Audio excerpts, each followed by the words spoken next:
दोस्तों, अपने देश भारत में 16,000 फीट की ऊंचाई पर हिमालय की ऊंची ऊंची चोटियों के बीच में छिपी एक शीतल, शांत और सुंदर लेक है जिसका नाम है रूपकुंड। सुनने में तो ये काफी शानदार और घूमने वाली जगह लगती है, लेकिन इस लेक की सुंदरता पे बिल्कुल मत जाना, क्योंकि ये जितनी ज्यादा सुंदर दिखती है उससे कहीं ज्यादा खतरनाक और डरावनी भी है। इस सुंदर सी दिखने वाली लेक के बीच 800 या यूं कहें कि इससे भी कहीं ज्यादा कंकाल दफन है। इस वीरान जगह पर सैकड़ों सालों से कोई जानवर या इंसान नहीं रहता है। तो आखिर सोचने वाली बात यह है कि इतने मानव कंकाल यहां कहां से आए हैं। सर्दी के महीनों के दौरान ये झील बर्फ से ढकी रहती है, बिल्कुल बर्फ से ढक जाती है, लेकिन जैसे ही गर्मी आती है ये लेक अपने अंदर दफन सारे खौफनाक राज को उगल देती है, जिनके बारे में आज हम इस वीडियो में बात करेंगे। दोस्तों, आजादी से पहले यानी साल 1942 में एक अंग्रेज फॉरेस्ट गार्ड जब हिमालय पर ऊपर की तरफ चढ़ रहा था, तब रास्ते में उसका सामना इस रूपकुंड लेक से हो जाता है। और वहां पर उसने जो देखा, उसे देखकर मानो उसके पैरों तले से जमीन ही खिसक गई थी, क्योंकि उस जगह पर हर तरफ नर कंकाल और इंसानी हड्डियां बिखरी पड़ी थी। इस लेक ने सैकड़ों सालों से इन सारी चीजों को, इन सारे राजों को अपने अंदर संभाल कर रखा है। शायद ये लेक खुद अपना इतिहास लोगों को बताना चाहती है। इंसानी हड्डियां ना सिर्फ लेक बल्कि चारों तरफ बर्फ में यहां वहां फैली हुई दिखाई दे रही थी। अब ये सारी बातें सुनकर आपके दिमाग में जो सवाल उठ रहे हैं, ठीक वही सवाल उस समय उस फॉरेस्ट गार्ड के दिमाग में भी उठ रहे थे कि असल में यहाँ 5,000 फीट की हाइट पर आखिरकार क्या हुआ था। क्या यहाँ पर कोई वार हुई थी? क्या यहाँ पर कोई तूफान आया था? ऐसे कई सारे सवालों का जवाब आज हम इस वीडियो में समझने की कोशिश करेंगे। दोस्तों, आपको बता दें, इसके पीछे कुछ कहानियां हैं जो वहाँ के लोगों से मुझे पता चली थी। और जब मैंने रिसर्च करी थी, इस पर सारा रिसर्च वर्क जो तैयार किया था, उस पर मुझे कुछ कहानियां पता लगी थी जो वहाँ के लोकल लोग सुनाते हैं, और वो बड़ी इंटरेस्टिंग कहानियां हैं जिनका जिक्र उत्तराखंडी लोग अपने लोकगीतों में भी करते हैं। तो कहानी ये है कि कई सौ साल पहले कन्नौज के राजा अपनी बीवी के साथ हिमालय में स्थित नंदा देवी मंदिर दर्शन करने के लिए आए थे। राजा की बीवी जो उस समय प्रेग्नेंट थी, हालांकि हिंदू धर्म में प्रेग्नेंट महिला को भी सफर की मनाही होती है, ये उसके लिए बिल्कुल वर्जित होता है, प्रेग्नेंट महिला कहीं पे भी सफर नहीं करती है। तो एक रात रूपकुंड लेक के किनारे पर जैसे ही राजा के सैनिकों ने अपना टेंट लगाया, जो कन्नौज के राजा थे, राजा का विचार उस समय था कि आज रात को वो लोग यहीं पर इस रूपकुंड लेक के पास विश्राम करेंगे।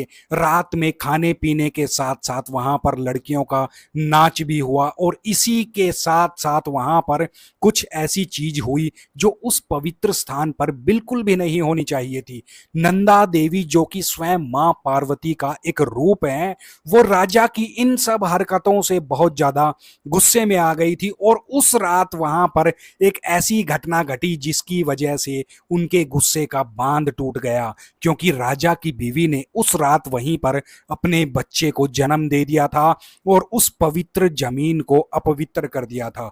देवी ने गुस्से में आकर उस जगह में अपना विकराल रूप दिखाया, जिसकी वजह से वहां पर एक बहुत भयंकर बर्फीला तूफान आया, जिससे राजा और उसकी पत्नी और वहां पे जो भी लोग मौजूद थे, जितने भी सारे लोग वहां मौजूद थे, वो बर्फ के अंदर सदा सदा के लिए दफन हो गए। जैसे जैसे साल बीतते गए वैसे वैसे इनकी बॉडी डिके होने लगी और धीरे धीरे वो उस झील की तली में नीचे जाकर बैठ गई। इस पूरी कहानी का जिक्र वहां की औरतें आज भी अपने हिमालयन फोक सॉन्ग्स में करती हैं और उन्हें अपनी भाषा में गाती रहती हैं। यहाँ पर हर 12 साल में एक तीर्थ यात्रा होती है।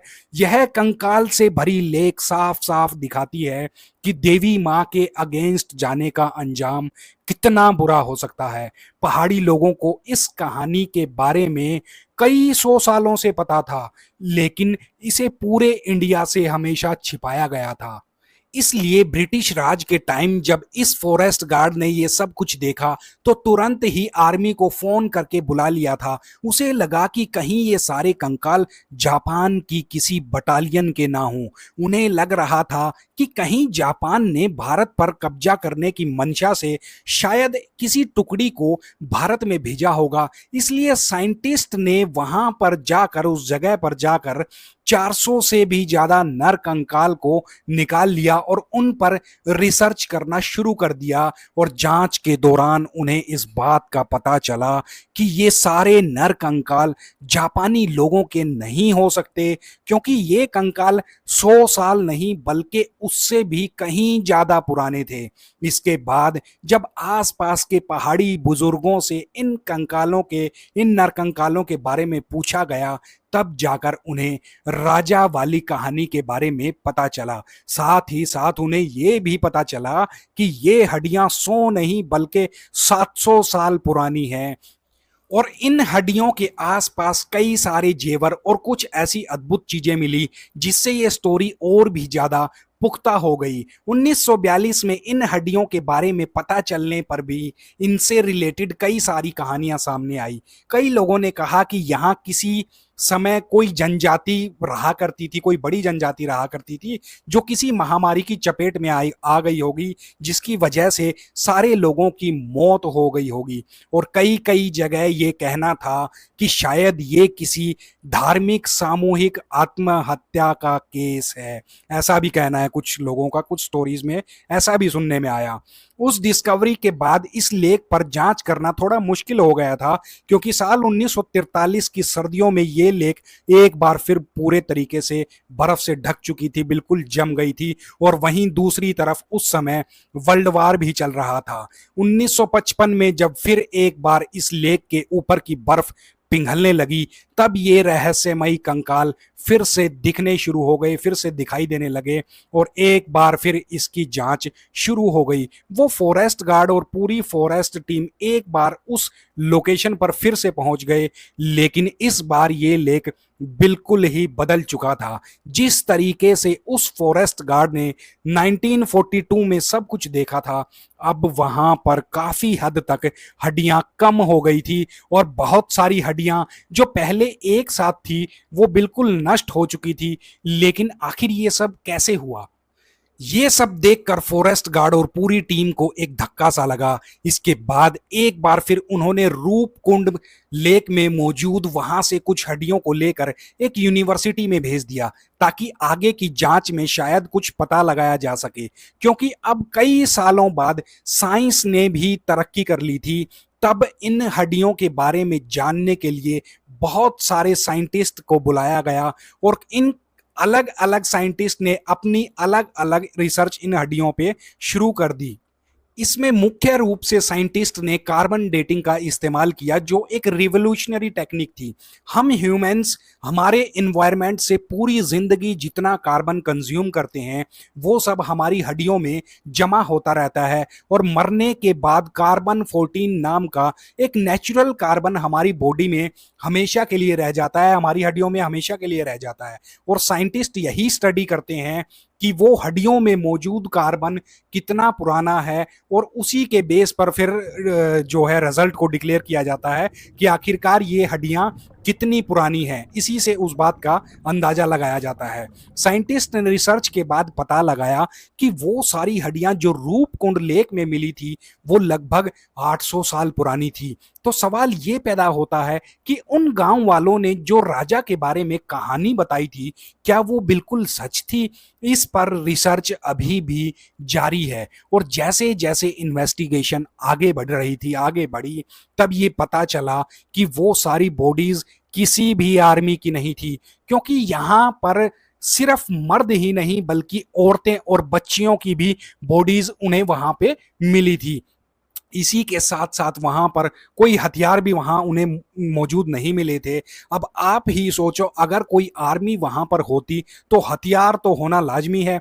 अब तक सारे लोग नंदा देवी की हेल स्ट्रॉम और वो बर्फीले तूफान वाली कहानी को सच मान रहे थे, लेकिन आगे की जांच में कुछ और बातें पता चली। साइंटिस्ट ने ये ऑब्जर्व किया कि वहां पर कुछ खोपड़ियां ऐसी भी थी जिनके अंदर ओलों के मार के निशान थे।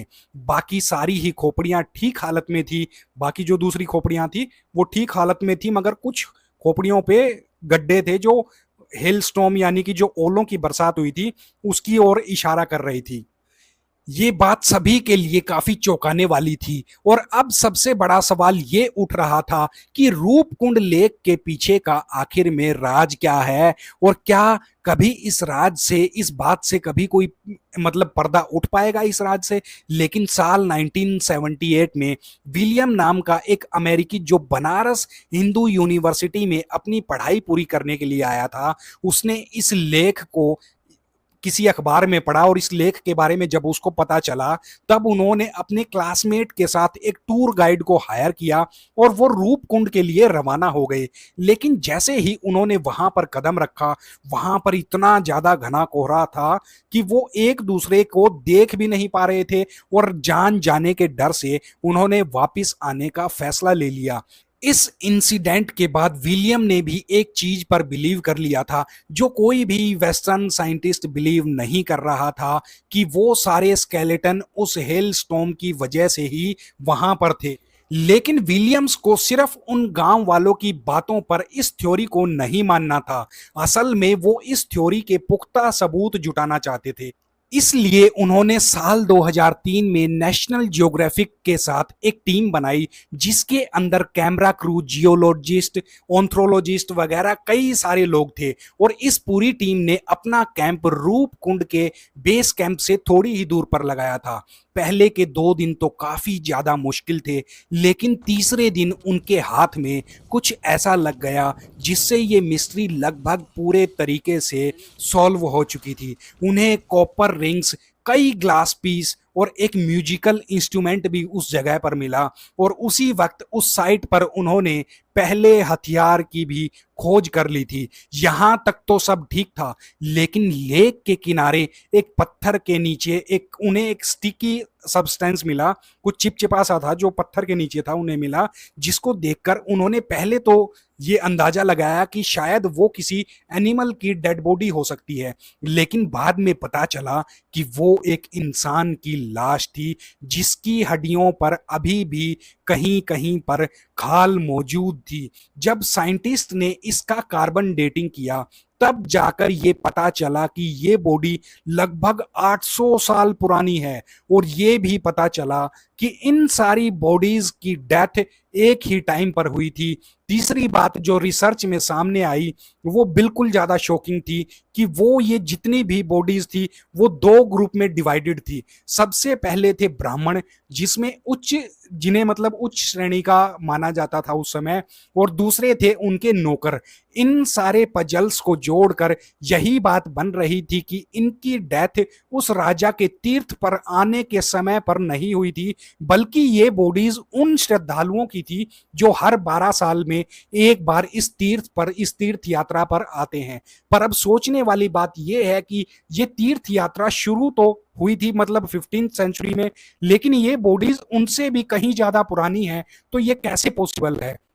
इसलिए बॉडी का डीएनए टेस्ट कराया गया, और अभी हाल ही में 2019 में इंटरनेशनल साइंटिस्ट ने यह रिपोर्ट पब्लिश कर दी है, जिसमें उन्होंने 38 स्केलेटन की जांच करी और उन्हें यह पता चला कि ये सारे स्केलेटन वहां पर एक साथ नहीं आए थे, लेकिन 3 अलग अलग समय पर आए थे। और कुछ बॉडी तो लगभग 300 साल पुरानी है। इसी के साथ साथ इस रिपोर्ट में एक बात ऐसी भी थी जिसकी वजह से ये मिस्ट्री हमेशा के लिए फिर से एक बार खुली रह गई थी। वो ये थी कि इन स्केलेटन में कुछ स्केलेटन ग्रीस के लोगों के थे, क्योंकि उनके डीएनए ग्रीस के डीएनए से मैच कर रहे थे। अब सवाल ये पैदा होता है कि क्यों ग्रीस से यहाँ पर कोई हिंदू तीर्थ यात्रा पर आएगा, और अगर आएगा भी तो उनके बारे में हिमालयन पहाड़ी लोगों को पता ही होता, उनके बारे में उन्हें जरूर पता होता।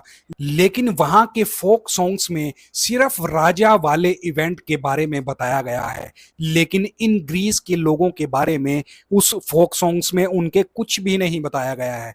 तो लेकिन अगर असल में देखा जाए तो इस रूपकुंड लेक का सच क्या है और झूठ क्या है, इसके बारे में आज तक नहीं पता चल सका है। लेकिन आपको इसके बारे में क्या लगता है, अपने कमेंट्स करके आप जरूर बताना। और अगर वीडियो पसंद आई हो तो इसे लाइक करना और अपने मित्रों के साथ शेयर करना और मेरे चैनल को सब्सक्राइब करना। तो इसी के साथ मिलते हैं आपसे किसी और नई वीडियो में, अगली वीडियो में। तब तक मौज लो रोज लो, ना मिले तो खोज लो। आप सभी का दिल से धन्यवाद।